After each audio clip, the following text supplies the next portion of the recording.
ତଳେ ତମେ ମୋ ବାପାକୁ ମାରି ଦେଇଥିଲ। ଆରେ ସଞ୍ଜବାବୁ ମୋ ବାପାକୁ ନୁହଁ, ମୋ ମାଆକୁ ମଧ୍ୟ ତମେ ରେପ୍ କରି ମାରି ଦେଇଥିଲ। ତୋ ମା? ମୋ ମା ସାବିତ୍ରୀ ଏ ଘରର ଚାକରାଣୀ। ନାଇଁ, ଏସବୁ ମିଛ କଥା।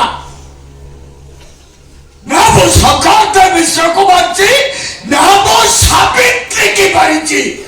ବରଂ ସକାଳ ମିଶ୍ର ସାବିତ୍ରୀ କି ରେପ୍ କରୁଥିଲା ବେଳେ ମୁଁ ଦେଖି ପ୍ରତିବାଦ କରିବାରୁ ସକାଳ ମିଶ୍ର ମୋତେ ଫେଲ୍ କଲା।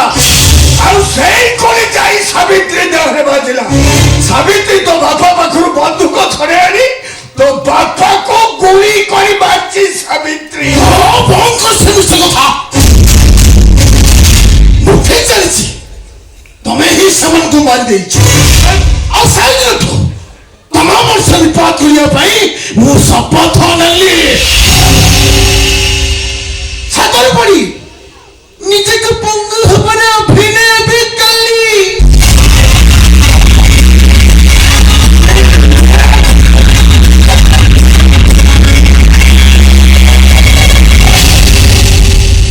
ହସି ସମୟ ଆସିଛି, ତୁ ମରିବ, ତୋ ଝିଅ ବି ମରିବ, ତୋ ଜ୍ୱାଇଁ ବି ମରିବ, ଆଉ ମରିବ ତୋ ନାତି। ବଂଶନାଶ। ଆଉ ତାପରେ ଆମର ପୁଷ ମାସ।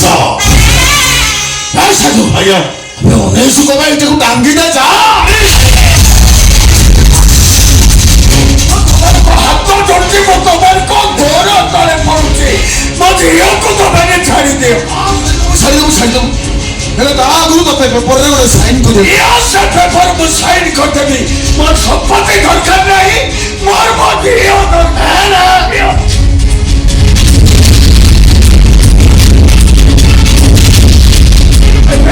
ଏବେ ମୋ ଝିଅକୁ ତମେ ଛାଡ଼ିଦିଅ। ଛାଡ଼ିଦେବ? ହଁ ସାଧୁ ସାଧୁ, ଏବେ ବୁଢ଼ାର ଝିଅକୁ ଛାଡ଼ିବା।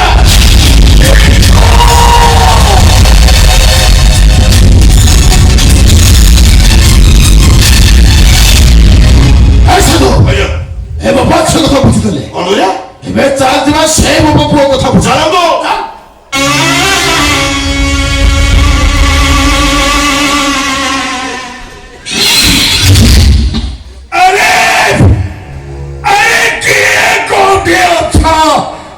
ଆମକୁ ବଞ୍ଚାଅ, କିଏ କୋଉଠି ଅଛ? ଆମକୁ ବଞ୍ଚାଅ, ବଞ୍ଚାଅ। আর গুলো কবাটা বলছি ঘরে মধ্যে কেউ নাহান্তি। সিদ্ধার্থ, আমাকে বঞ্চাও সিদ্ধার্থ, আমাকে বঞ্চাও।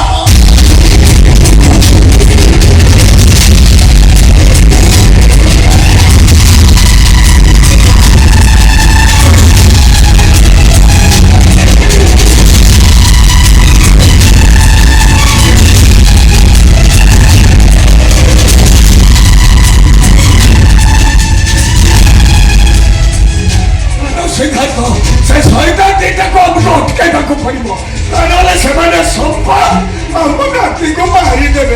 কি ସଞ୍ଜୟ ସାଧୁ